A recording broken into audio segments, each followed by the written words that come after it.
Hey, just a quick heads up, everybody. As you can tell, we're going to have some microphone issues. They happen. Hopefully, they won't stop you from enjoying the podcast.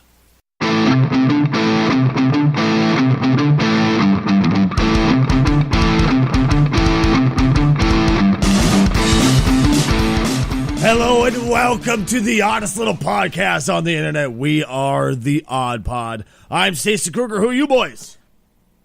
I am casually challenged. Rad. I'm Rad Hazard. Who are you? I'm Robbie, I guess. And guess who's back from the dead? He's undead officially. 72 Undead is back. Back again. Oh, Undead seriously? is back. Tell a friend. Undead is back. He is back. He is. I'm done. The reason that Rad might not be talking is he's got an AC unit on. Yeah. Plus, there's a whole bunch. We of stuff said going it was. home. We said it was fine, but we'll leave it up to him when he wants to hop in if he does for this one. I completely agree. Yeah. As you heard during the pre-roll there, we're going to have really noisy mics today. It's just going to happen the best we can. We're doing the best we can right now. It's the dog days of summer. You know, it's I guess technically towards the end of summer, but it's still hot as shit. Where he's at, if he doesn't have his AC unit on, it gets to about 115 in his studio. So he has no choice. Plus, there's people in the background who are not respecting the fact that he's recording right now. So it just happens. It sucks. There's just nothing we can do about it right now. But Rad will be queuing in as much as he can when he feels he can. Either way, Undead, welcome back. We've missed you, man. We've been teasing that you were going to come back eventually, and it actually happened. Yeah, it's good to be back. I finally have decent internet now. You know what? Can anybody appreciate that? Can we just... Oh, God damn you. I love you. I finally have good internet. I should also preface that my Discord's going a little bit shitty today. With your amazing internet? The joys of irony. Oh, well, welcome back, Undead Casual. How have you been, man? It's been like 2 weeks since we had a chance to do a podcast. Well, I mean, I've been playing games and watching movies, and there's literally been nothing in the last couple weeks in the theater. Like, well, okay, last week there was a couple things, but the week before last, there were no new releases, like, in the mass market theaters. Like, how often does that happen? Not very, actually. It seems like it's, maybe it was just the summer, but it seems like it's constantly busy in the theaters. Yeah, I mean, there's always something new coming out. There's always at least one thing. Maybe you don't want to see it, but to have nothing in a week, it's kind of emblematic of the whole, like, in 2016's movie releases, it was iffy. This summer has had some of the lowest box office numbers in, like, decades. Jesus. And that's not accounting for inflation, like that, or that's just in general. Like I think it was a couple weeks ago, it was the lowest numbers since 1995 or something. I can't remember. Just saying, Hollywood, maybe you do some original projects and people will come to the theater. Hollywood's dying. Let's just get that elephant out of the room now. Let's also, maybe if you make a movie that doesn't have an hour and a half of pure drawing pre-roll, it wouldn't be so bad. I know the movie you're talking about, but I'm not going to take the bait. I was just throwing, I was like, all right, I love the fish Wonder line Woman out there. Wait for him to bite it. Anyway, so speaking of movies, guys, one movie that we talked about quite a bit actually has been having some major fucking issues, like always. The Han Solo movie is fucking cursed. Is it? They just had another actor drop out, so they had to rehire yet another actor. Paul Bettany, I believe his name is, or Bettany, just got hired on to play someone. Actually, I wrote that the damn thing doesn't actually say who he's playing, which sucks. But yeah, it's just. Is this movie ever going to come out? I mean, I'm being dead serious. I'm not even joking. Yes. I mean, here's the thing. Disney, when they bought Star Wars, they said, well, they bought all of Lucasfilm. They said, we are going to release a Star Wars film every year. And from the launch of Force Awakens, that has been true. Now, keep in mind, this announcement that we're going to release a Star Wars film every year, it's not that old, and they've only released 2 Star Wars films since then. But we do have coming out this December, we have Episode 8, and then the Han Solo movie is supposed to be next. Here's my thing. But are you sure it's not going to be like the Half-Life 3 of Disney? You know what I mean?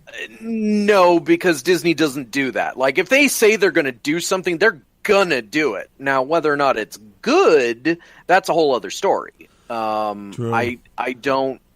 Like, I have a certain amount of hope for it because it does still currently, until he leaves to, have Ron Howard attached to direct. And Ron Howard pretty much only does good movies. Like, he has a really good track record of doing good movies. Now, he's never really done sci-fi, but he has done space. He did Apollo 13. Oh, that was Ron Howard, huh? I completely forgot about that. So, I mean, and again, he's a good director. Now, the fact that this movie is a Star Wars movie and has had so many problems, what I will say is the problems that this movie is having is the exact same kind of problems that were all talked about for Rogue One. And everybody loved Rogue One. Well, most people. So until it actually comes out and we see the final product, or until it gets really close, like within a month, and they're still having these problems, if they are, I think it's kind of just too early to judge. True. It's just when I see a movie plagued by this many fucking issues, issue after issue, firing and backing down after firing and backing, it just seems fucking. I'm trying to think of a movie I can pin it to, and I can't. I mean, okay, so there's examples of this relatively recently, like, for example, Ant-Man went through a lot of the same stuff. They got rid of Edgar Wright within a year of its release, and the movie still came out good. So now there's the other example, which is Suicide Squad. It was plagued by all these same problems, and it turned into a piece of shit. But that was handled by Warner. That was handled by Warner Brothers, and this is handled by Disney. So Disney's current track record, whether you like the movies or not, they are successful. Not counting Cars 3, which is honestly kind of surprising to me because Cars 3 was a decent movie. But I actually had no idea there was a third one. I mean, they have to sell more toys. Good point. Just sell the car thing. Sell the living car. Did you ever? I can't remember. Did we ever discuss the fan theory behind Cars? Which one? Well, there's a greater fan theory about the Pixar connected universe, and it's ridiculous. But it makes sense. That's the thing. It's completely ridiculous, but it does kind of make sense, and it's kind of funny. The one I'm talking about is that cars are not actually fully independent. They have like a human inside of them that's being held slave. And it's some dumb shit like Oh, that. yeah, it was that diagram that looked like a car sex machine. Yes, That's crazy. dude, it's some shit. I'll say that much. It's some shit. It was a very, very, very interesting theory, and I was like, I can't slam this because it's an interesting theory, but could you imagine? I mean, No. From the image I saw, I want one of those. Robbie, you want anything that sticks a tentacle up your ass, man? I prefer the term consenticles, thank you. Consenticle. Stacy, stay away from his browsing history. I'd be afraid to. I don't think I have nearly enough antivirus and malware protection to go anything close to what he goes on. Jesus H. Christ. He has 30 VPNs, fucking 15 antiviruses, all running at once. Just stick condoms on your router. God damn it. Condoms? You want me to stick a fucking condom on my router? Like, this will keep me protected. On each one of the fucking wireless antennas. Yeah. I wonder if I have any spare ones around the house. I want to do that now just to see my daughter walk in and go, what the hell, Dad? Why? Safe browsing. Okay, so I think we should definitely post this image on the YouTube when we on put the this up. YouTube. Did you just say the YouTube? I am an old man. I'm allowed to say the YouTube, and also warn people before the image goes up because this is disturbing. What the hell? Sexy. What am I looking at? Yeah. So anyway, and if you just want to Google it, well, you Google it on your own. To those who are just listening to the podcast, I want to try to describe the best we can. The eyes of the human are actually the eyes on the car. It's like a visor that's like magnifying the eyes into the windshield somehow. Basically, here, remember the Matrix? The original idea behind the Matrix was that all the humans were used as a massive CPU, but people weren't hip enough with computers yet, so they turned them into power cores because that totally makes sense. Well, but that's what this is. It was most the executives were not hip enough. Like that's what I meant. The general audience probably would have gotten it, but the executives were like, "We don't get it. We're stupid." Exactly what I was trying to get to, but I kind of muttered it up. But yeah, that's what this is. That the human is the CPU behind and the power, the brain source behind the car, and it's strapped in, and it's being suctioned. Its life is being suctioned out of it because of the car. It's fucked up, man. I love it, but it's fucked up. It's the future of self-driving cars. Oh God, fucking self-driving cars. All right. I feel rather dirty now. Thank you very much, boys. I would say we've gotten this whole thing off to a great start. Han Solo movie is doomed. Casual thinks that's a future. The rest of us are going, well, fuck you, Han Solo. Your movie is dead. All right, yeah. I would like to point out, if I disappear, guys, I am sorry. My cat probably shut off my computer. Sure, that's what cats are for. No, it's not your cat. Admit it. It's your amazing internet that you have now. Shut up, asshole.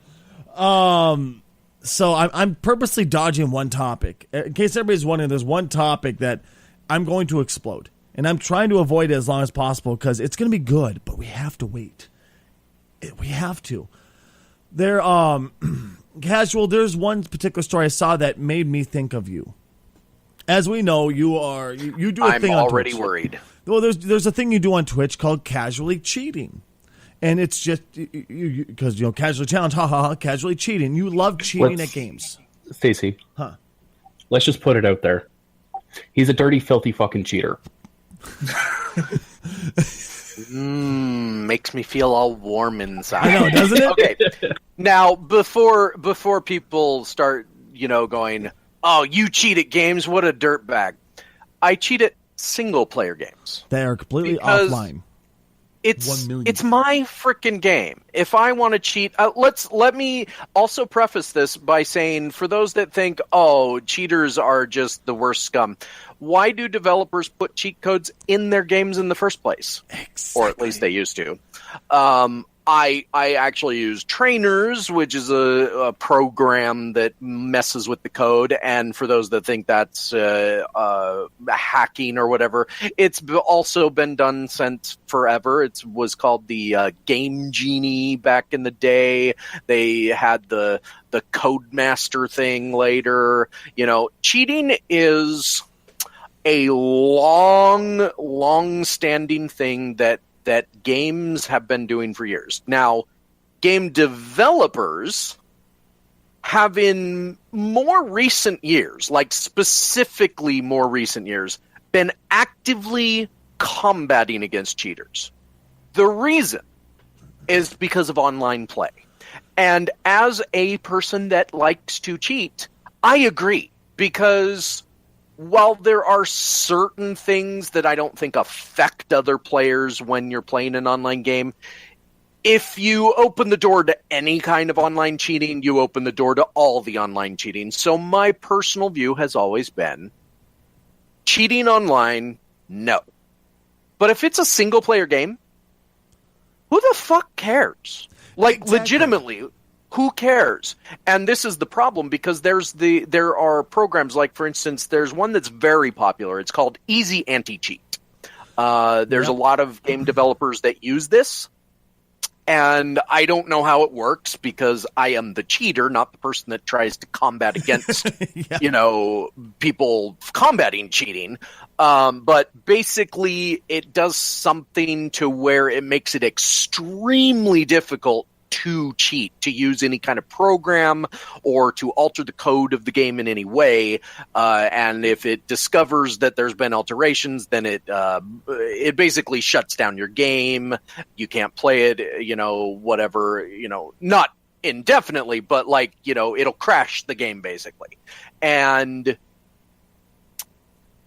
I don't understand personally why these companies that make a single-player game, again, I'm talking about games that can't even go online, and yet they add the EasyAntiCheat to these games.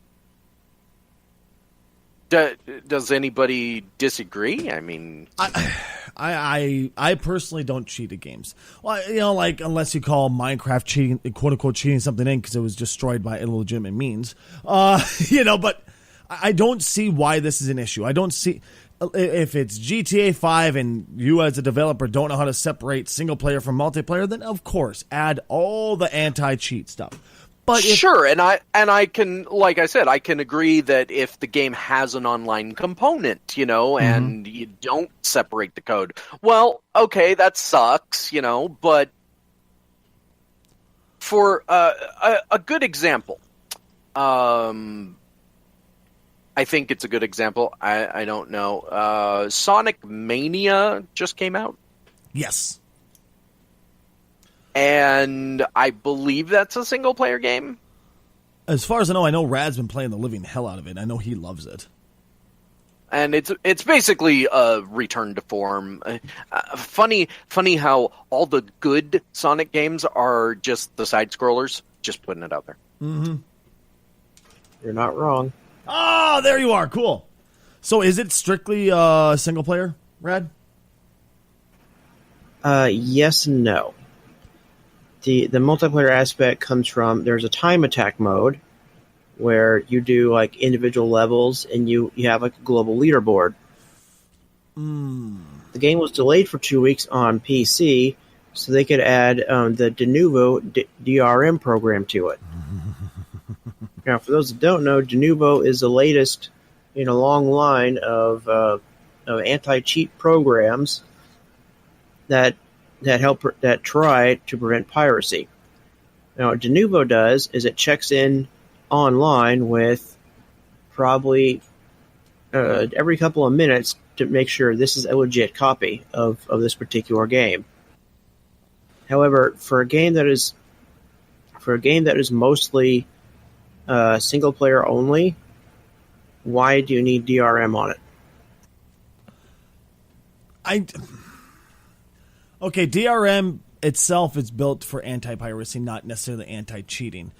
But DRM itself, I would say, is the bane of the video gaming world, because I cannot tell you the number of times I've had experience with video games where I'm playing a video game and the DRM itself will crash the game. The DRM itself will slow down the game. And here's the problem is game companies are like, oh, put this DRM in, they'll never be able to crack this. And within 2 days, the game's fucking cracked and already out there for for pirates to get. To get the goddamn game. They don't give a fuck. DRM does not stop people from getting the games illegally. It does not stop the bad people. It only harms the people who actually go out and buy the fucking game. Great example is Diablo 3. I wish I could play that shit offline, but you can't. Well, the funny part about Sonic Mania, the game was out on PC for 2 hours, and you already had the leaderboards coming up, people finishing a zone in 1 second. Exactly. Literally within 2 hours. See, and okay, so that's another thing too. Like, okay, there's a lot of games that have stats, and we can, in my opinion, we can thank Grand Theft Auto 3 for inane stats in games. Like, look at how many stats there were in Grand Theft Auto 3 that had no bearing on anything. They just recorded everything. So that seems like one of the easiest ways to combat online cheating.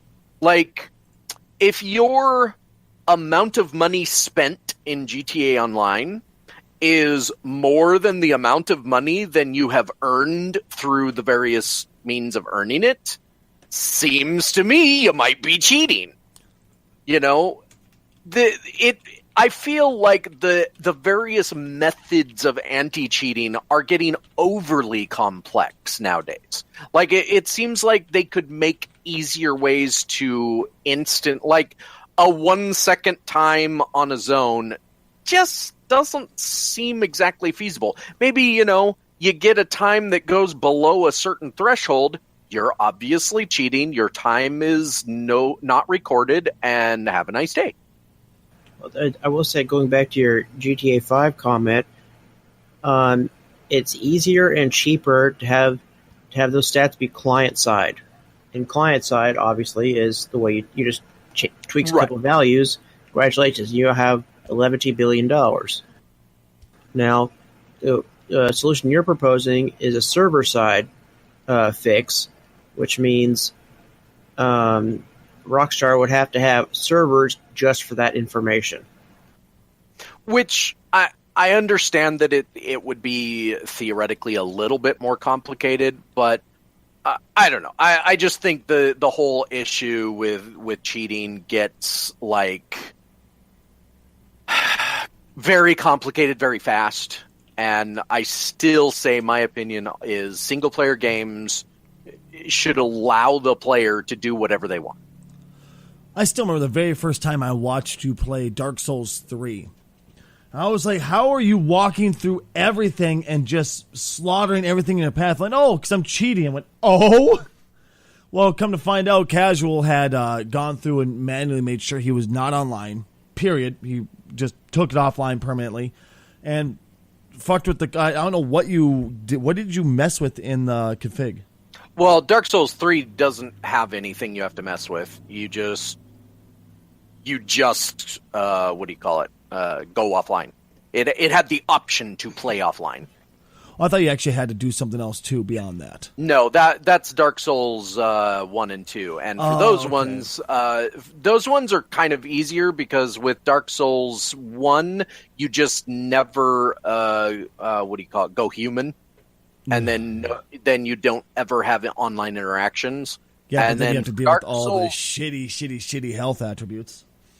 Well, it's not that. No, that's Dark Souls 2. Dark Souls 2 is the one that does that. And for Dark Souls 2, there's either you can just constantly burn the things at the bonfires that make it so that nobody can interact with you, or you can just, when you launch the game, you then unplug Steam. You turn Steam offline. Mm-hmm. So it's not that hard. There are ways around some of those things. Like Dark Souls online mode is kind of unique. I'm not exactly a fan of it. I like playing with my friends. Like me and my friend Lady Samus, we play together all the time. That's my main gal to go to whenever it comes to online play for Dark Souls. I love doing teammate type of shit. I just hate dealing with enemies, online enemies. I wish there was a way. I truly wish there was a way to go, I just want to play online with a friend. I don't want to have to deal with invaders. But it's part of the game. It's impossible. Yeah, you can either have a friend and the possibility of invaders or not be online. More like the guarantee. That's kind of your choice. And I would argue the point that for that specific game, I kind of agree that is the point. Like, you either get help and possibly attacked, or you just avoid the whole thing. But, there's different perspectives on everything. Very true, very true. But overall, I think we can all reach a general consensus that EasyAntiCheat, get the fuck out of our single-player games. Yeah. Yeah. I feel so bad for... And also, DRM, just go away. You're not going to stop people from... There's an argument for that, too. So, it's one of those... It's one of those we don't know how it's going to... We don't know how to find the balance, but we do know we haven't found it yet. I have to bring this up. I feel so bad for Undead. He was just on here bragging about his awesome internet, right? And what happened just now? His fucking internet crashed on him again, and he dropped from the fucking podcast channel again. Dude, this poor son of a bitch cannot catch a fucking break when it comes to internet, man. Well, I don't know what to say. I have similar issues sometimes. Like, recently, I've been having slower and slower download speeds. My upload speeds have been fine, but my download speeds have been atrocious. And to be fair, I also haven't talked to my ISP yet, but I think possibly my router might be dying, because I know when that happens, you start to get some really messed up connections. No, not at all. I will also chime in that Undead's internet is because zombies don't have rights. You know what? Hashtag zombie rights for all. So speaking of zombies, and I guess demons, really, the movie It is coming out soon. Yes. And there's a lot of talk about this movie. And not just because it might be one of the better Stephen King adaptations or that it's a scary movie. There's talk about the clown aspects of it. Specifically, clown, like real clowns, the ones that are hired for birthday parties and events and whatever, are not being hired as much. There's an actual, measurable decline since It advertising went out in the hiring of clowns. And they're not happy. I think it's fucking hilarious, personally. I really think it's hilarious. Clowns are furious at this one weird trick that they don't want you to know about. And you won't believe what they're going to do with that pickle. God, clickbait is clickbait. No, let's just stop and appreciate the fact that people with honking noses, face paint, and big ass shoes are pissed off in a movie because they can't get a job. Can we just? As if the previous version of It and people like John Wayne Gacy didn't make that hard enough. Right? Right. So, okay.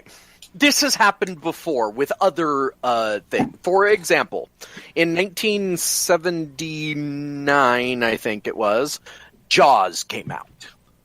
Jaws was 75. Was it 75? Really? Holy shit. Yes, it was. It was literally that, 75. Anyway, Jaws came out when it came out, and tourism at all beaches went down considerably. That movie literally scared people away from beaches, even though shark attacks really do rarely happen, and the amount of people that are killed by sharks is less than like anything. There's like 30 people killed by sharks in a year. That's, I mean, statistically, that's like ridiculously low. People die from choking on their own saliva more than that. But this happens. I'm sorry. like people get scared. And while I agree that it kind of sucks for the people that do decide to make clowning their profession, that they are getting less work, what I will say is one of the complaints they have is they say that clowns are not creepy.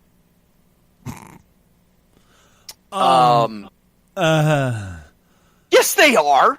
Yeah, but I mean, serial murderers aren't scary to other serial murderers. God damn it.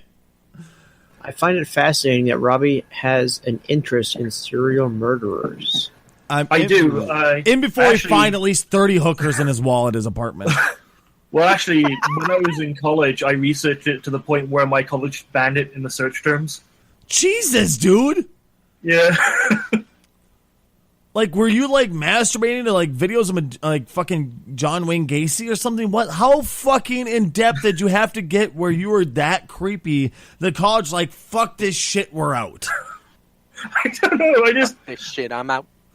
Fuck. All I remember is the last one I looked up was the Murder Hotel. Oh, what the hell is his name? Something Holmes, I think? H.H. Holmes. Yeah. A.K.A. Herman Mudgett. Mudgett. Yeah, come here, let me hermit your Mudgett. Speaking of which, they just found his remains in Philadelphia. Wait, what? Really? Well, because quick detour, folks. Buckle up. So, H.H. Holmes was considered to be America's first serial killer. He killed about 5 or 6, I think, during the Chicago World's Fair of 1893. Supposedly, the story was when he was caught and he was hanged. However, there was a popular myth that he escaped and conned his way out. Well, the big thing about finding his remains in Philadelphia, like this past week, basically proves no, he didn't get away. He was hanged because he had specific requests for how he was to be buried. What, ass up in the air? Encase his body in concrete, put him in a 10-foot tall pine box, and put that 10 feet under the ground, and then surround that in concrete as well. Did he think he was going to be a zombie or something? He was weird, but I highly recommend you look him up. Okay, so generally speaking, people like to respect the requests of those that die. You know, they say, "Oh, yeah, okay, I will respect that." But do we really want to respect the requests of a serial killer? Like, don't you just burn them up, toss them in a hole, and be done with it? He's still a human. He's still a person. Well, the big thing about Holmes is he was a smooth talker. I think you were a person until you start murdering other people. True, but I think this also gets into the argument of chomos, pedos, shit like that. And also rapists, the whole 9 yards, really. It basically leads us into a topic that isn't part of this podcast. Well, yes and no. There's so if Undead ever gets back, there's something me and him wanted to talk about that actually tied into that tied into nerdom. We promised. It was the YouTuber nerdom. And those of you out there may be wondering, how does Raz know so much about H.H. Holmes? Well, in college, there was a book I read called Devil in the White City. I highly recommend it. It was for a class, and it was actually a really interesting book about that whole thing, about the whole 1893 Chicago World's Fair. Jesus Christ. But speaking of clowns, Now I have a funny feeling he's throwing the line out, waiting for me to grab onto this one. Go ahead, Casual. What clowns are we talking about? well, I'm still on it because apparently there is also talk that this movie's good enough where they are developing a sequel. Like they're Hollywood, which we know is bereft of any original ideas, has rebooted it, and now they're already developing a sequel. So I think you have opinions on this, Stacy. Isn't it a bit early? Go ahead, Brad. I'm sorry, buddy. are they trying to be the It crowd? Out! Out! So I we say! try and move on as fast as we can. Out of this house! We are never sleeping together again. Now, isn't it a bit early to be thinking about an It sequel? Yes, we know the original was insanely successful. Insanely successful. It was great, but once again, what we're doing is rebooting an insanely successful movie. Well, it actually wasn't. That's the thing. The original. People have this. It's kind of like a cult following movie. There's a lot of people that love it because of just what's his face, Tim Curry, who played the clown. Pennywise. Tim Curry did an amazing job at that. But it was a made-for-TV movie, something that a lot of people forget. Wait, And no way. Yeah, and it wasn't the best. Like it wasn't on the level of The Shining, which, yes, I know there's going to be plenty of people that will comment and say The Shining wasn't even close to the book. It did things different, blah, blah, blah, blah, blah. That's beside the point. The point is that it was still a good movie, and it was based on a Stephen King, property. Now, I've heard that it was actually a part of like a larger story. I don't know if it was actually Stephen King's or if they had this plotted out to be more than just one movie originally, or how that rumor started. But that might be part of it. Like, they've heard it's successful because the critics are giving it good reviews, so they're starting immediately because they have to. But I don't know. I haven't even seen the original, which, plenty of people would probably say, Really? what? I'm actually really surprised about that. Even me, the guy who hates movies, has. It's a clown in a sewer. Dude, it's so much more. I promise you. It's creepy on a totally different level. I would say it's more. I guess you want to see it. Well, that magically amazing internet. What was that, Undead? I said it's a good thing I didn't want to see it. Honestly, it's so good. It's not just a clown in the sewer. I mean, obviously you're going to see that particular part. Of course. That part is what it's kind of like when we talk about Doctor Who and what doctors do people remember? Not the real amazing ones, but the guy with the scarf, the guy with the nose, fez. the guy with the fez. Exactly, right? The guy that gave me a prostate exam. Anyway, That's the doctor I remember. what I will say though is, I am actually kind of interested, based on trailers and some response to the movie from critics, to see this one. And I'll tell you why. Because it looks like, first of all, 80s nostalgia. It is set in the 80s. And I'm a big fan of that. But secondly, it looks like they're taking the material completely seriously, which I've seen some clips of the original. And I have to say, whatever you think of Tim Curry, he was kind of hamming it up. Yeah. I always saw the original. But I think go ahead. I apologize, Robbie. No, I was saying I always saw the original as more of a comedy than a horror film. To me, that's what sold the movie, though, because there was that uncomfortable comedy. That's what made it good. It was uncomfortable comedy. It didn't take itself so seriously that it was trying to scare you the whole time. It was comedy, it was a little bit of ham, but then you also got uncomfortable, and it made you kind of go, fuck, what is this? Because it's uncomfortable comedy. But that's not what people want when they go to see when people hear Stephen King and horror, they don't want Thinner. They want The Shining. If you haven't seen Pet Thinner, Sematary. don't, because it's a terrible movie. They want Cujo. They want Misery. They want these things that scare them on whatever level the movie's meant to scare you on. And for me, I think the original, again, haven't seen it, but I'm just saying from what I've seen and from what I've heard, the original didn't hit it on all cylinders. Like, the comedy elements were just going too far.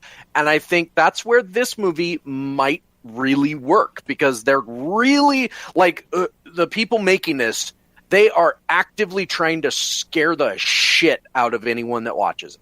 Yeah. And as we stated earlier, apparently it's working, because clown sales are down. To me, that's where this movie could fail, because it's trying to scare you instead of it being just the awkwardness that it was. Yeah, I mean, because look at how many fucking movies saw all these god awful movies which try to scare you, and you go, okay, well, and it's cheap. Saw's not a good example, because that franchise is terrible. Well, the first one was supposedly good. I gave up. The first one was good. The first one was a legitimate horror movie that had some psychological aspects, and it wasn't torture porn. Every movie after that was just torture porn. Very true. I mean, as we were talking about this a little bit before we started recording, but I find it is more of a psychological horror. Mm-hmm. That's the intent. And I mean, don't get me wrong, I don't like horror movies, horror games, nothing. But I do occasionally like a good psychological horror.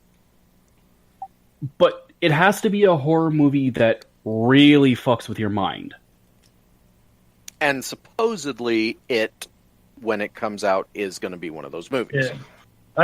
I am interested to see it. I will say, though, that I wasn't thrilled on the design of it, and in the trailers I've seen, he doesn't look all that scary to me. I am wondering how, even if they are going to tackle the whole ending to the original It, where it turned out he was a giant spider thing. Oh, that one I still hated to this day. To this day, I was still like, oh, come on. That's the thing. Like, maybe they don't do that at all. Yeah, because of the sequel thing. Like, maybe the whole point is that they're going to change some things in this one. I mean, the idea was that you couldn't, because it turned out to be an interdimensional monstrosity. You couldn't comprehend his true form in this reality, so the closest they could get to it was the spider thing. I think they could get around that by making it something different to a spider. This started to sound more and more like Earthbound every day when it comes to the Gaius fight. They could also just not do that at all. Like they could go completely supernatural instead of Lovecraftian. Yeah. You know? So I mean, in the books, he takes on like a whole slew of different forms, not just the clown and spider. And I've heard that's actually going to be part of this one. I've heard that the clown is not going to be the only thing you see. But I believe, Robbie, you were saying you heard that the next movie is going to be. The way I heard it was going to be split up was that the first movie was going to be them as kids, and then the next one was going to be them when they come back as adults. That's what I heard. Well, isn't it a trilogy? Well, that's what I heard, was that it was a trilogy. Maybe that's like, maybe they defeat it in the third part. I don't know. Like, I think part of the problem is horror movies generally only work with the first movie. Like when a horror movie works, it's almost always the first movie. And if they do a sequel, the sequel either leads to a million other, like, Friday the 13th Part a billion, or the sequel sucks so bad that that's just it. It. Wah, wah, yeah. wah. They just end it with a sequel because it's so bad. So I don't know. See, Do you think that? Go Do you think ahead. that has something to do with the more you're exposed to something, the less scarier it is? Yeah, Oh, totally. Yeah, absolutely. I'm guilty with Friday the 13th just because I loved. I'm sorry, Nightmare on Elm Street just because I loved Freddy so goddamn much. I loved his puns. Yeah. I loved his puns. I didn't watch it for the scariness. I watched it for the puns and the jokes. Yeah, it wasn't so much scary in the later movies. It was more like What hilarious ways it can was people hit or die? miss. Yeah, exactly. It was hit or miss, and it was fun to see how creative the writers could get with dream-related deaths. Yeah. So it turned into a scary movie. My favorite was still the one where the one where I forget if it was a guy or a girl, but they got eaten by a bed. Oh, that was shit. That wasn't number one. That was That was Johnny Depp. He got sucked into a bed he in got the first movie. sucked into it, but And not then- eaten though. Is that And the same thing? then he got okay. Now, most of that movie doesn't hold up terribly well.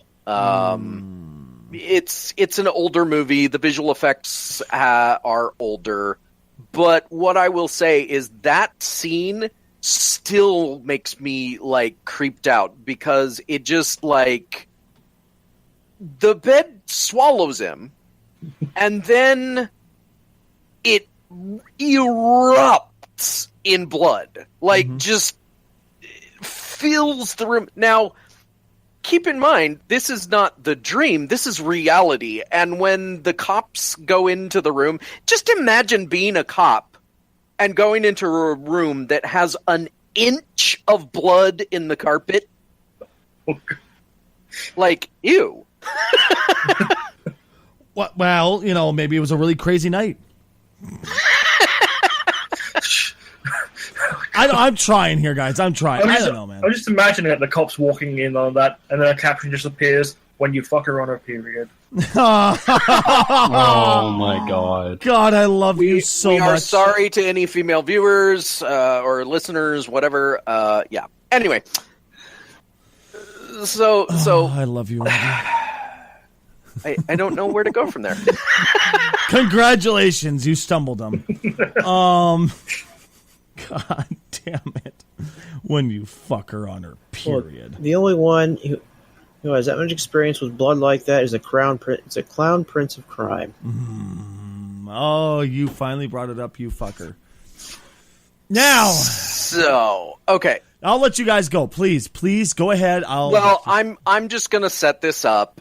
I'm kind of the person that follows the movie news the most amongst our little group here, especially comic book movie news. And there is a lot of comic book movie news right now from Warner Brothers, specifically related to the DC universe and specifically the Joker.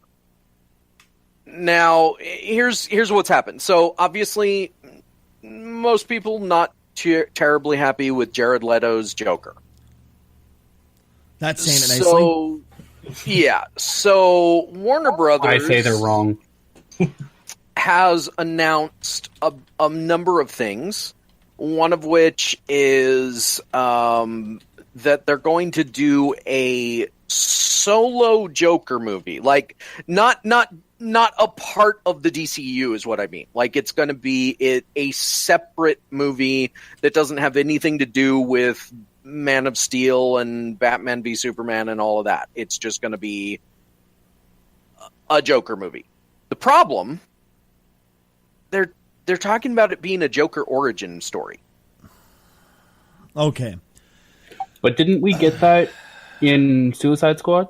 No, we've never, not once gotten. Well, okay, we sort of got one with the '89. Oh, Batman, don't you even but fucking know. we all agree that was stupid. They shouldn't have done that. They ruined the Joker in that. So, and one of the better aspects of what do you call it? The Dark Knight trilogy was when the Joker kept telling his origin story about his scars.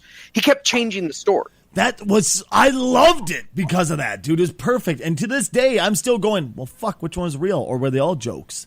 Well, not jokes, but were they all just fake? And I'm pretty sure jokes to him. Yeah, they're all fake. Yeah, exactly. They're all jokes, fakes. I don't really that is kind of what makes the Joker such an interesting character to me is we don't know how he got started truly. Like the only thing we know that seems to be a constant is that the Joker came about because of the Batman. He saw the Batman doing his Batmaning and he said, I could one-up him on the criminal side.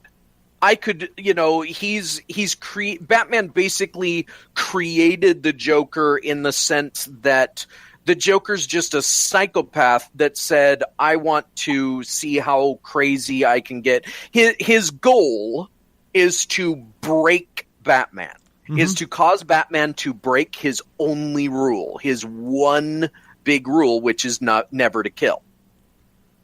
And getting an origin to that character seems like a bad idea to me. It would kill the mystique behind him, and also just the mystery that is him. I guess that kind of goes. Also to kill who he is. I mean, Joker does have an origin. I mean, I assume when they said they were making an origin movie, that I thought they were just going to adapt the origin that's from the comics. Oh, I say, are we talking about the Killing Joke origin? Well, I mean, like the one where he falls into like a vat of ace chemicals or whatever it is. Yeah, well, we've got that, but they mean why he was there, what brought him there, like the true. We have that, but it was never fully accepted. It was just like, well, that works, sort of. Is kind of the overall opinion. Well, wasn't there a side story animated movie where Batman actually killed the Joker? There's been a lot of things, and that's one of the complications with DC specifically, is they have more alternate universes than anybody. Like there's a million different, and they run them concurrently. So like in the comics themselves, that's why they actually did the storyline, the New 52 thing, or that led to the New 52. It was because they had so many alternate universes that they wanted to condense them, and yet they're going right back to having like a million they've got, for example, in the TV shows, they already have 3 Earths minimum. Yeah. I mean, currently in the comics, they have 3 different Jokers on one Earth. Jesus Christ. Okay. By the way, but the whole like alternate universe thing, my favorite has always been the Flashpoint storyline where Bruce dies, his dad becomes Batman, and his mom becomes the Joker. Well, okay, and here's a possible like idea, because the movie they announced for the Flash is Flashpoint. They said at Comic-Con, they said we're going to do Flashpoint. That's our official title. Now, what that means to comic fans is that they're going to reset the universe, basically. They've only done 4 movies, including Wonder Woman, and they're already talking about Flashpoint? Well, at least they have a way to like work the reboot into the storyline, I guess. They have a problem with jumping a lot. Yeah, I mean, they jump the gun so much. Now, here's my thing, guys. There's only 2 ways they could possibly do a Joker origin movie and a Joker movie in general. Is A, they completely ignore the existence of Batman, which won't work. Plain and simple. They won't work, but they completely ignore the existence of bats. Or they have Batman intertwined with it because it's so integral to the development of Joker. Yeah. Now they flat out have to do that. Now, if they do include bats, which they will, how the hell do they work that? Because people are going to want bats. They're not going to want Joker. They're going to want bats. That's all there is to it. I think it would be a cool idea if they portrayed Batman the way the Joker sees him. Ooh. Well, that would be fun. And there's this comes into even more of a question because they've got this potential Joker origin movie. Then they've got another movie with the Joker, but it's not again, it's theoretically not going to be Jared Leto. It's going to be somebody else. Then they also have the Suicide Squad 2 movie, which is supposed to be heavy on the Joker. And if they're not using Jared Leto for that, there's been a rumor that they want to get Martin Scorsese to direct something in their universe. And the reason that rumor is because Martin Scorsese, in theory, comes with someone. That someone is Leo DiCaprio. And there's talk of potential Leo as Joker. Okay, can we just stop? Can we just back up this whole fucked up train up? I don't know. I don't know how I feel about a Joker that I'd want to fuck. You want to fuck that thing? Oh, God, imagine he's got to be bad in bed, too, with how bad his acting is. Now, I think we all... I disagree with that, but... It's all the same role. It's all Leo. I will agree with you there. Ever since he tried to start becoming a, quote, more serious actor, he's played the angsty role quite often.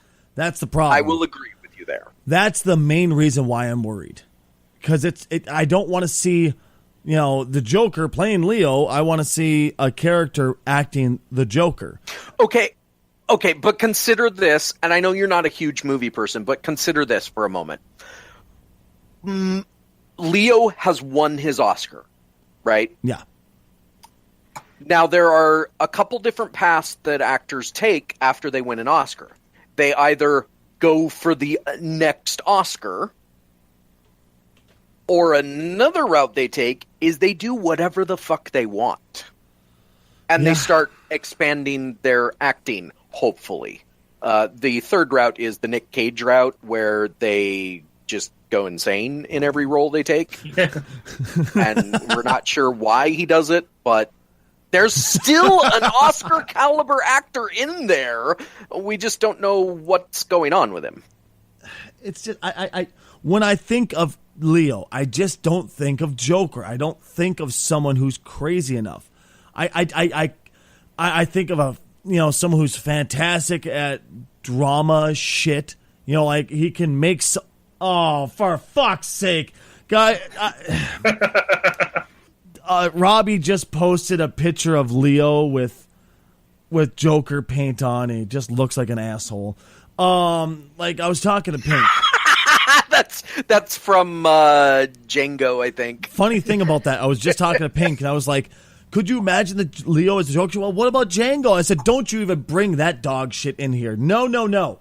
That is not the Joker. That was just a guy who was obsessed with slaves, wanting to kick the shit out of each other. That was just that's not even the same realm. No. I want an alternate universe story where the Joker is Leo DiCaprio's character from Django, and Batman is Abe Lincoln. Jesus Christ! God damn it! So you have my attention, sir. I think we can agree, though, that whatever happens, Warner Brothers news lately has been really strange. Like, for one thing, it's been a lot more rumor than usual. Like, usually when news comes out about a movie, it's somehow confirmed. But there's been so much just... Well, we heard this, we heard from sources that we can't name because they're insiders, I can't stand that shit.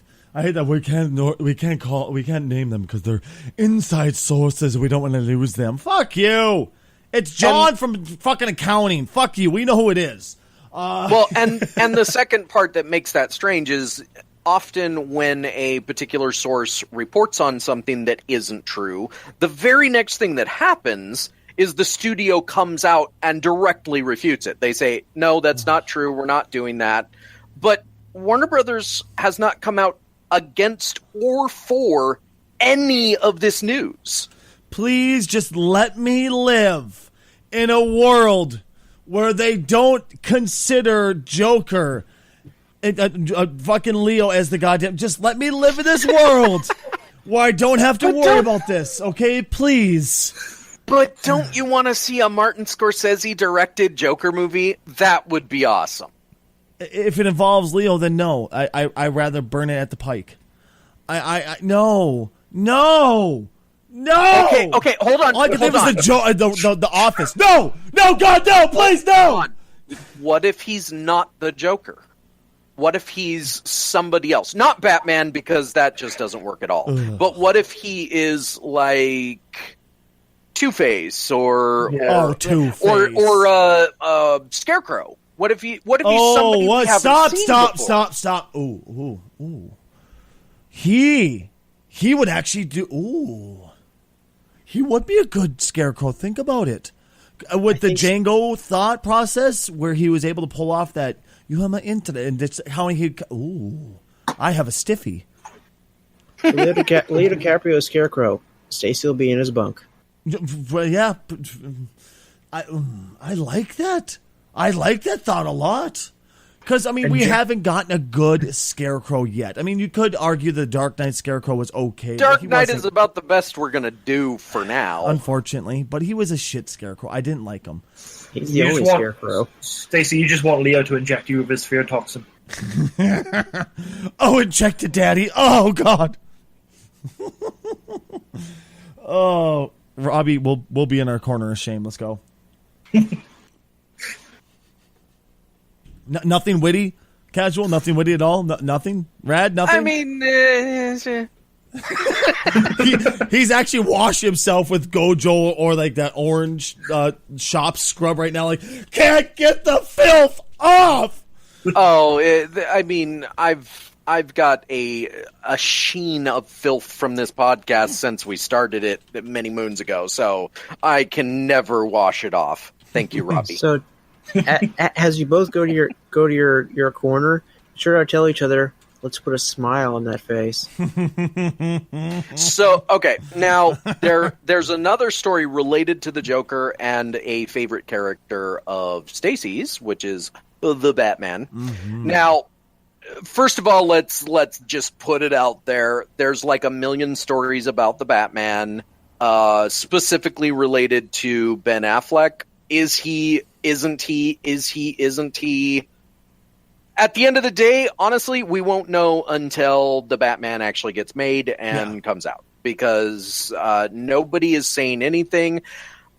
There is general consensus that honestly he won't be the Batman in the Batman movie because of certain sources that, like, for instance, his brother in an interview said something to the effect of, "Oh, he's not doing that," and then backpedaled when the interviewer was like, "He's not?"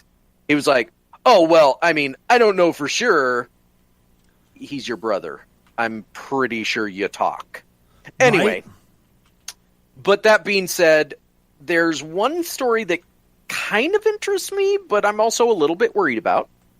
It is the story related to the Joker, where in one of these movies, I don't know which one, it's a story called White Knight. Oh, White Knight. I know a very, very, very little about White Knight, unfortunately. I've heard stuff about it. And basically, the Batman is in it, Yeah. as is the Joker, but the Batman is the bad guy. Yep.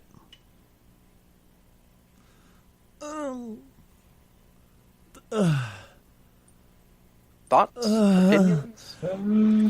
Maybe it's just me because I just grew up loving him so much. It'd be so hard to see it. But at the same time, it'd be fun to see it. That'd be interesting. I'd like to see how they make the Joker seem like a good guy. Right? Right? That's he the doesn't- thing. I mean, I could see the Batman being a bad guy from the Joker's perspective, but like the Joker's not a good guy.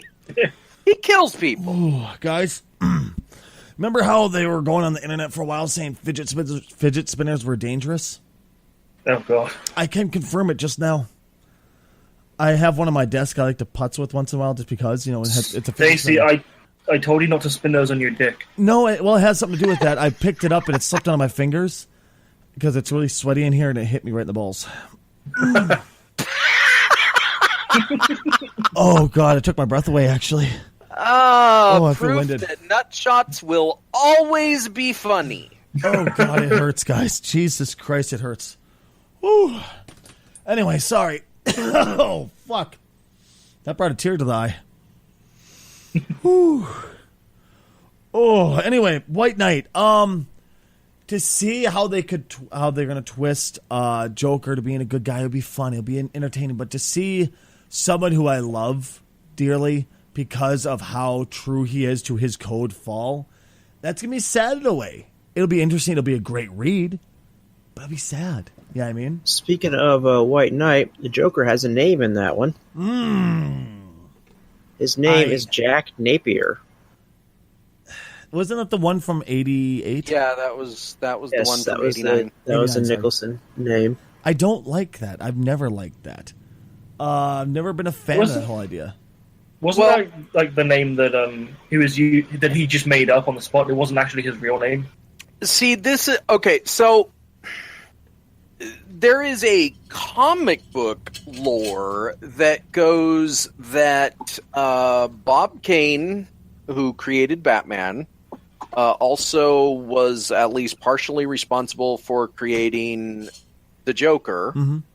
And there is an extremely rough draft comic way early, like even before the Joker actually appeared for the first time, where it was on the back of another page. Like the one page had already been drawn, and then this one was just like a rough sketch kind of thing that he drew on the back of another thing.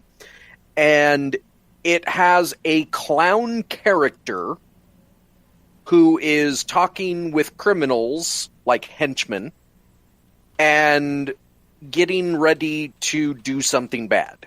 Like that's the layout of the page. There's a lot of talk that was going to be the original Joker. Like he was going to be a clown who, for one reason or another, started being a criminal. Mm-hmm.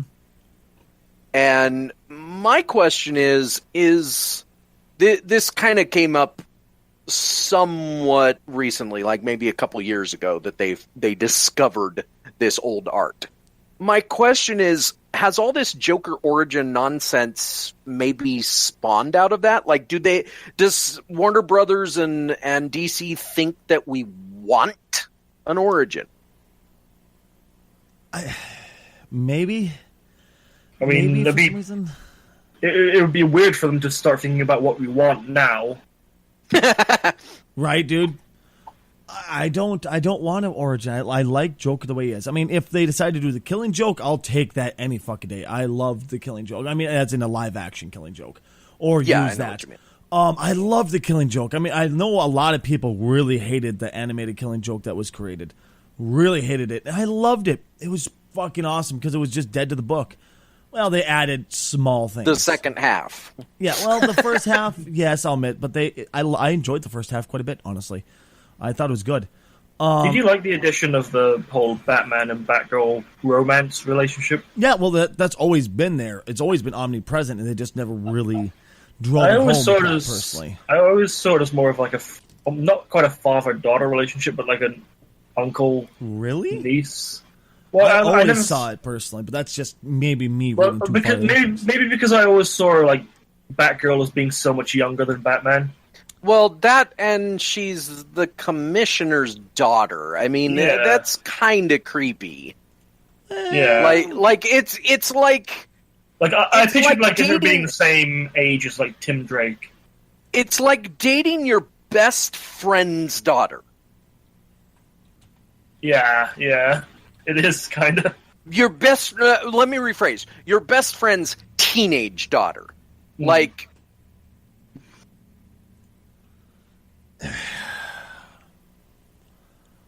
Yeah, I guess. I don't know. Maybe it just, to me, it felt so right. It was like, that's what I was expecting for God knows how long now. Like, I remember watching it going, well, yeah, I thought that was already there. I thought that everybody just kind of expected that. But that was just me, I guess, you know? It just felt right. That's the best I can say. It just felt right for the movie. It fit so well to me. It went so goddamn well with the whole movie and when it swayed into it. Because it, you know... I mean, I think they did it because I guess they thought it was the only, apart from, say, Catwoman, it's the only real choice they could go with for a romantic relationship apart from Catwoman or Talia al Ghul, because you can't really go for Batwoman because she's his cousin, so that'd be weird. I wouldn't mind seeing a Talia if they did her right, and then Catwoman once again if they could ever pull her off properly. I wouldn't mind that. Yeah. But I honestly, I didn't mind it. I thought it felt right. It's just, once again, there was three people he always fucked.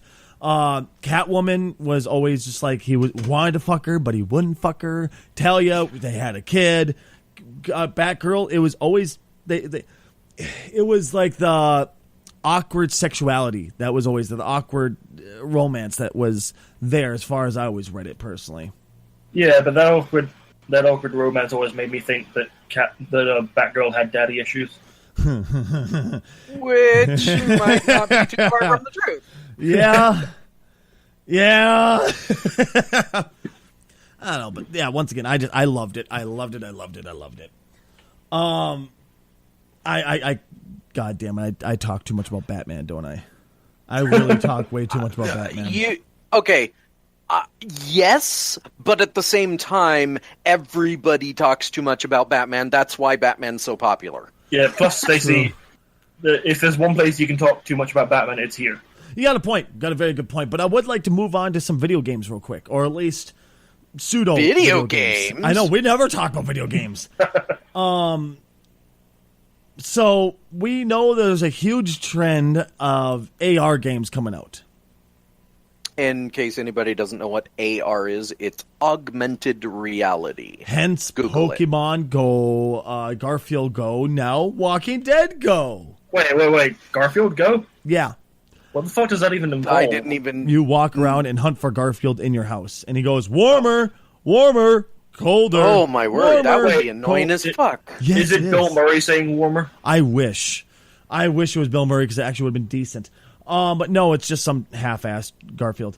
Fuck them. Well, yeah. But it's pretty bad. But now Walking Dead apparently has a Walking Dead Go game. Well, it's not titled that, but, you know. Yeah, okay. So here's the news on that. What I heard is that basically...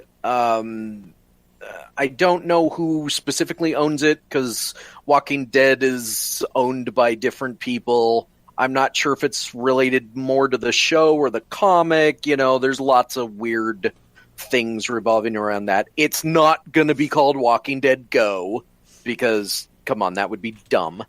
But basically, the idea is, as with other augmented reality games, you open up the app on your phone, and you use the positioning things that are in almost every phone now to look around the room wherever you are, and there will be zombies there. And you, I'm assuming, tap the screen and you kill the zombies. So, first of all, how annoying is it going to be if you're... Just like Pokemon Go, how annoying is it going to be if everywhere you go, some asshole is sitting there with his phone pointing it at you because there happens to be a zombie behind you? I can already see me throwing a rock at somebody's phone. I mean, I already get paranoid enough when people like to look at me and try to do shit. I just thought of I just thought of a funny idea. You know how like the religious got really annoyed for people playing Pokemon Go because they kept playing it in church. Right, because there were Pokemon centers inside churches and stuff. Yeah, imagine people like pointing their phones at the cross because there's a zombie Jesus up there. As a Christian, I'm laughing at that. It's funny. It's probably a bit sacrilegious, but come on, that's funny. I love you. I fucking love you. The other thing I will say about this, aside from that being annoyed by it, is this like, is it too late for this? Like, people are already kind of getting sick of the show. The comic has been, people have been told it's gonna end soon. Yeah. Like, is this gonna be something hype, or is this gonna be like Pokemon Go, where it comes and it goes? Wah, wah, wah. I would say, so honestly, I'm expecting it to be a total flop. A complete and utter flop. Yeah. Like, I mean, I'm not a fan of The Walking Dead in any way, so I can't really attest to what the popularity level is currently. But it just seems like it's way too past for it to be feasible. Like I pointed out before, the first season was okay. Second season, I was like, I'm done. I'm done with this garbage. Most people agreed. I actually thought that The Farm was one of the better seasons, but Really? I'm also not a fan of what they did at the end of this first season, which was explaining the zombies, because that's not the point of the storyline. The point of the storyline isn't what the zombies are made of and how to stop them. It's about how humanity degenerates, Exactly. in the face of apocalyptic whatever. Well, honestly, Zombies are made of people. God damn. I was expecting it to be just a virus that went out of control. That's what I was expecting the whole time, but Right, but we don't need like, my point is we never needed to know what it was. It was just like, it's zombies. Who cares how they got there? Kill them and degenerate into, Lord of the Flies. Speaking of Lord of the Flies, did you know that Lord of the Flies is being rewritten for all female? I did hear about that, although I didn't read much into it. Did you hear the controversy over it, though?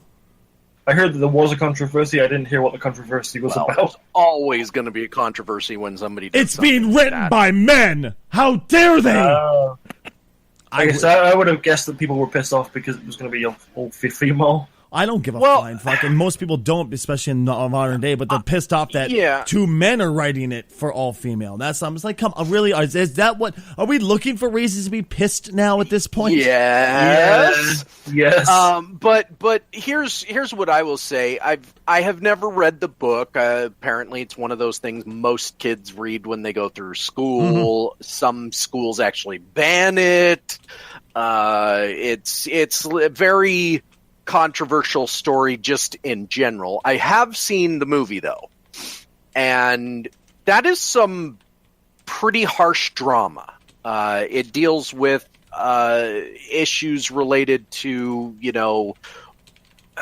all kinds of things in a it deals with society, and how we work versus how we can turn into savages, blah blah blah. There's deeper meaning behind it. Here's what one of the takes I've heard on that is it a masculine story, like at its core? And I'm not saying I have anything against the ladies of the flies. Yes, that's a very sexist thing to say. I don't care. But I'm just saying, like, I don't know how to qualify a story as masculine or feminine. Well, okay, the concepts behind the savage man isn't just like mankind. It's in some ways man, like male. The savage female, I mean, maybe this movie will explore that, like the differences, and it'll be a great counter to the original Lord of the Flies. But my thought is that, is there enough there to explore from that perspective? Like, I don't care if it's written by men, although maybe a woman should be involved at some point. I don't really. I've never given a shit about gender ever when it comes to a story or a movie. I'm not one of those people that go like, oh, it was written by a man or woman, I'll never read this. I just don't care either way, period. Well, it depends on the story. Like, if you're going to do a story about a woman's period and you're going to write it as a man, I think, maybe you shouldn't. I've seen crazier shit than that, but I do understand what you're saying. I mean, in this particular instance, I'm not sure that it matters because, they're just adapting the Lord of the Flies. Like, and this is my other question. Like, outside of the gender issues, like, why are they remaking the Lord of the Flies? That's a question I don't have an answer for. I will figure that out yet. Because if it's just a female cast and it's basically the same story, it's no different, so who cares? Like, just watch the original. It's not like there's visual effects that have to be updated or anything. Right, dude? The original was fucking amazing. The book was out of this world, and I can't say enough good things about the story itself. Just updating it just for the sake of updating it seems silly. It's like with Ben-Hur, there was absolutely no reason to do that remake. I don't remember the one you talk about, but okay. It came out recently-ish. It was with Morgan Freeman and some other no-name actors. I've never heard of that one. Okay, well, fuck. The more you know. Now, go ahead. Oh, I was just going to say, I see absolutely no fucking reason for this to be made. I see no reason for people to be upset over it with the fact that it's being written by two men or the fact that it has females. Who gives a shit? For 5 minutes, people, please. And I'm asking very, very politely, as politely as I can, because I'm an asshole. Please, shut the fucking hole that's underneath your nose for 5 minutes and stop getting offended by everything around you. Okay. And that leads me to another topic that we don't generally get too political on this podcast. And when we do, we're probably wrong. But there is, one of the, and yes, I'm going to use this term again, hot button issues in recent Hollywood. I love it when you use that, I get wet. Has been whitewashing. Oh, for now Christ's we all sake. know what whitewashing is. It's when a white actor is playing a role that was originally for an Asian. Now, when you say everybody knows it, I disagree because I've never heard of this before until we started the podcast and it came up one day and you're like, oh, everybody knows that. I'm like, I've never fucking heard of this before. Okay, well, but you know about it now. Yes, exactly. And I just explained what it was again. I'm just trying to not make people feel like assholes for not knowing. I'm trying to be nice. So here's the thing. Yeah. This, sometimes they're right. Sometimes they're wrong. For example, when people got all pissed about the actor playing Iron Fist being white, that he wasn't Asian, the role was never an Asian in the original comic. Now, yes, maybe they could have updated it to be Asian, but I'm just saying that wasn't whitewashing at all. That was just an unfortunate actor role because he sucks. In the case of the Ancient One in Doctor Strange, that was a no-win scenario because had they gone with an Asian, it was an Asian stereotype, and they would have gotten all kinds of flack for that. So they decided to go with a woman, and they still got flack for whitewashing. Good job, everybody, like you said, Stacey, not being annoyed or angry at every little thing. However, there's a movie coming out, a Hellboy reboot. Mm-hmm. And in this reboot, apparently one of the characters is an Asian American who has like half his face blown off, and he leads like a team of... I don't remember the full story, but basically this character is Asian.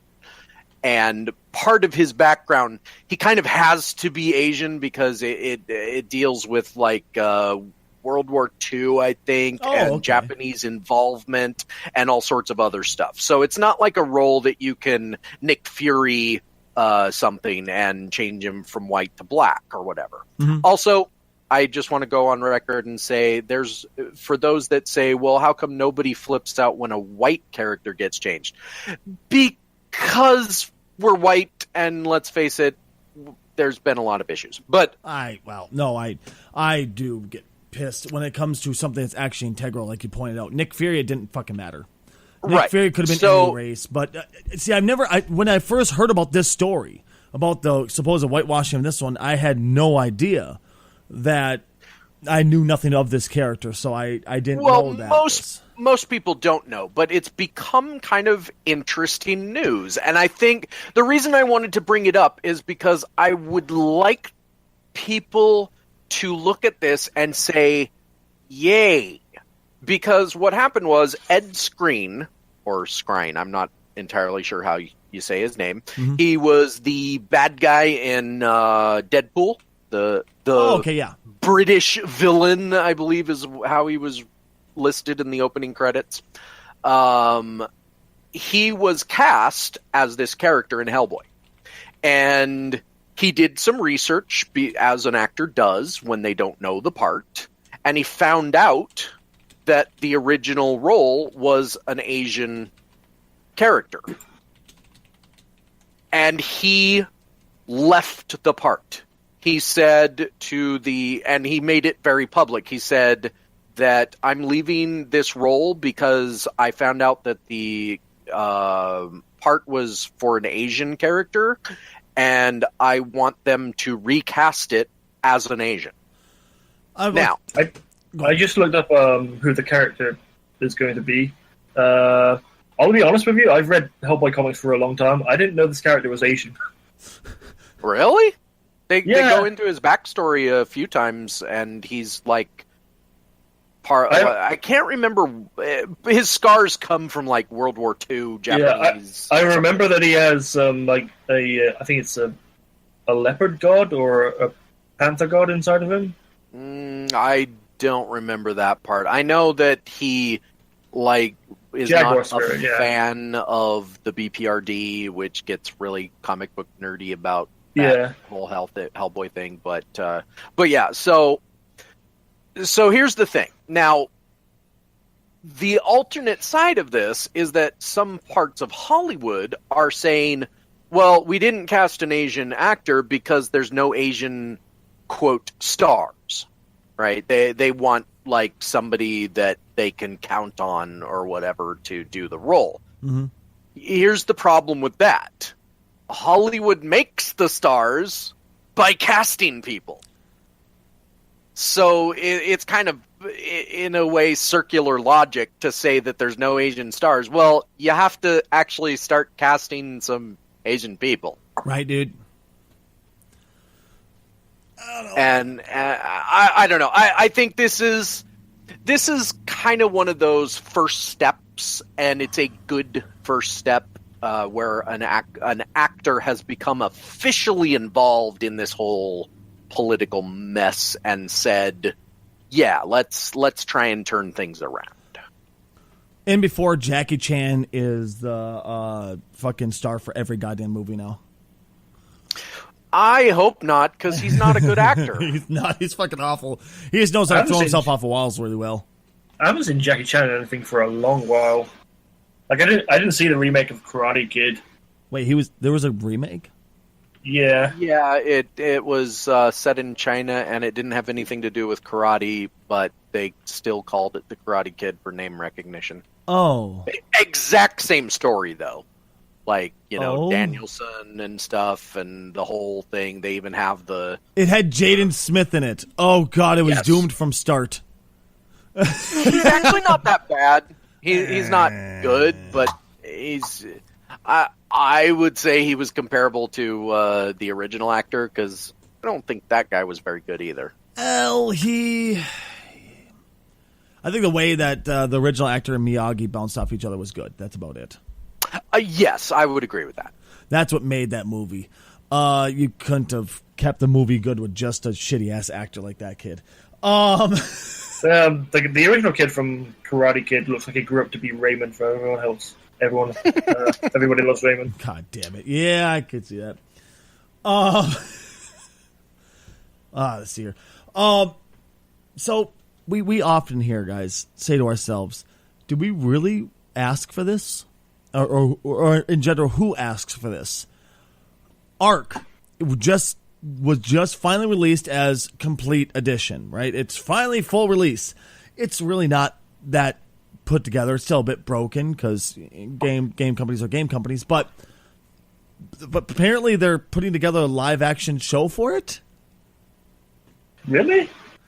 Yeah, the same people that did the same people that did Game of Thrones and Furious 7 are going together to make this show. Is everyone in the show going to start out naked? Dongers just hanging in the wind. Are they going to poop in their hands and add it into their backpack? Yep, and they're going to be like they'll knock someone out and feed them narco berries nonstop. That's like an integral part. If I don't see that, the show is broken if that's not part of it. And don't forget stealing every item from somebody who's AFK. Right? Okay. What I will say about this, because I only played a little bit of Ark. I played it when it like first went into early release, and it was pretty early release. You know, it was an alpha game. Alpha as it ruled. Ha ha ha. Instead of beta. Alpha. I thought it was funny. Fuck off. Like, if they don't, like, I don't know what the story is to Ark. Does anybody know what the story to that I didn't know game there was a story. I don't know if there is a story, to tell you the truth. I never knew there was one. Right, and I would say our very small demographic here of 4 people would be telling of. Does anybody know if there's a story? Like what? I've never heard of one. How about that? It seems like it's just you show up and you start building shit. It seems like Minecraft. There's no fucking story behind Minecraft. Sorry to break your little fucking hearts, everyone out there making Minecraft porn. There's no goddamn story behind Minecraft. It's the same type of thing to me. There's the end. Oh, sorry. Fuck you in the end. Jesus. So here's my thing. Here's my hot take on an Ark live action. First of all, we don't know who from Game of Thrones is involved or Fast 7. You know, I mean, I'm sure the articles go more into that, but like, just saying that there's a lot of people involved in Game of Thrones, and any one of them could be good or suck. It's the developers. The developers teamed up with effects studio Pixamundo. Okay, so right there, effects studio. Like, that's I'm just telling you what the story says, man. No, I know that's the problem. Like, if all their claim to fame is the effects people, that's like the same claim to fame for Suicide Squad. It was the people that made that movie. The reason they were given the reins was because they did such a good job with the trailer, and then they were given the reins to the ship. Well, that didn't work out too well. Could you imagine them? They're sitting there going, "You're going to give us the fucking movie? Are you serious?" You don't pin your hopes and dreams on the effects people. They've done a great job on Game of Thrones. Don't get me wrong, I love that show, and the last couple seasons have been amazing from an effects standpoint. I heard They're winter not the finally came. writers. Did the winter finally come? Is that true? Sort of. It took them 7 years for winter to come, but yeah, it finally came. Some people. FYI, you just like I don't know what you was about to say, but you cut out for me, and it was just kind of like, and then I heard winter finally came. I was like, what happened? My buddy Winter, he came over anyway. God damn it! I hope Winter doesn't listen to this podcast. I'm already gonna see the message. What the fuck, Stacy? I actually have a buddy named Winter. That's even more awkward now. Well, that's why you don't give it to the effects people. They don't have to write the story or manage all the other stuff. Yeah, and that's why I say I wouldn't say that it's going to be bad, but I also won't say it's going to be good because it's the effects people. Meh. It's going to be the Iron Fist all over again. That being said, if they got good writers and they had a story to tell, let's face it, it's people and dinosaurs interacting together, and dinosaurs are cool. And if you're like me, you die the first 2 minutes trying to punch a fucking tree because either a spitter or a velociraptor goes, "Oh, look, Tasty!" Ah! Didn't they already try the People Play with Dinosaurs show? It was that one time travel one. I remember a show called Dinotopia.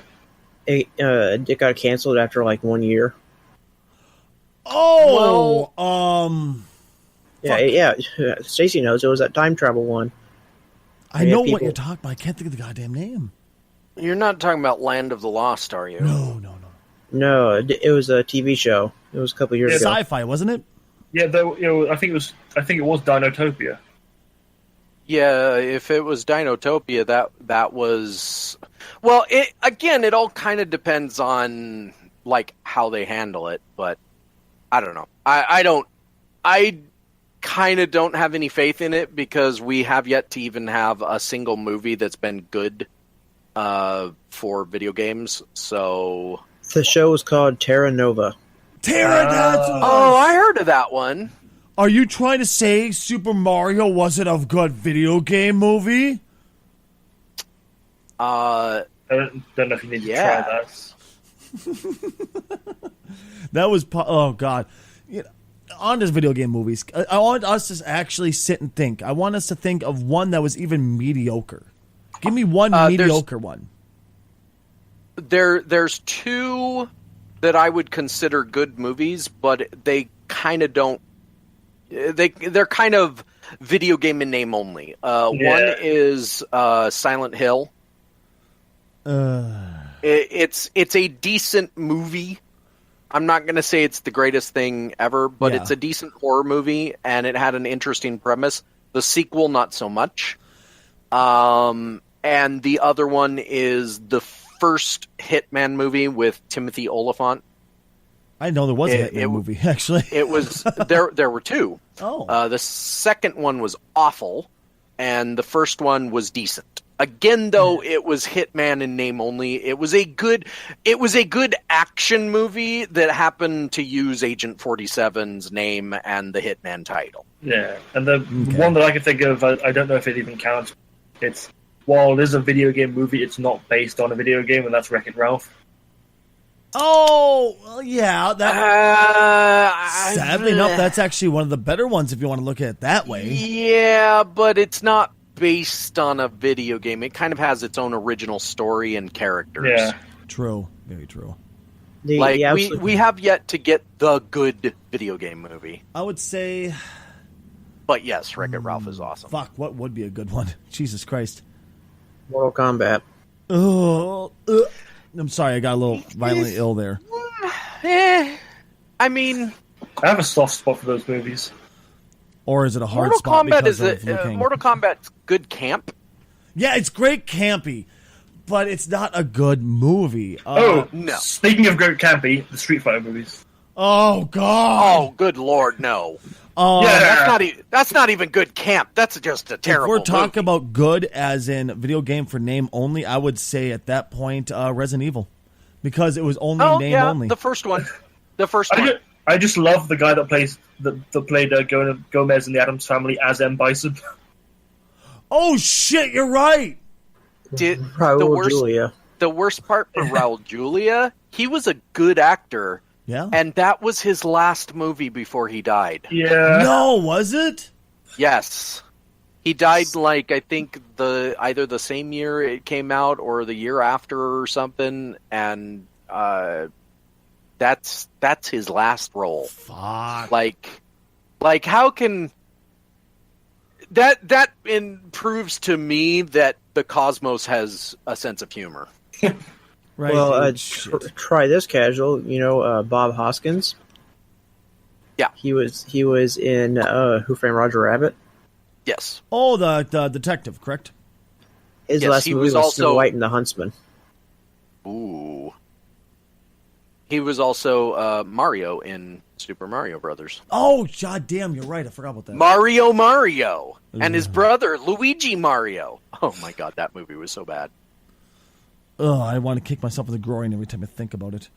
Oh god, I feel better now. Thanks. Oh god, no more. Okay, one more time. And as soon as the podcast is over, Stacey will be doing the Mario as tribute. God damn it. What about Tomb Raider? I want to hear everybody vomit real quick. Tomb Raider.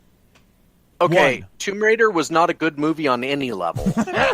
But it had Angelina Jolie's tits, so that did give it a step up.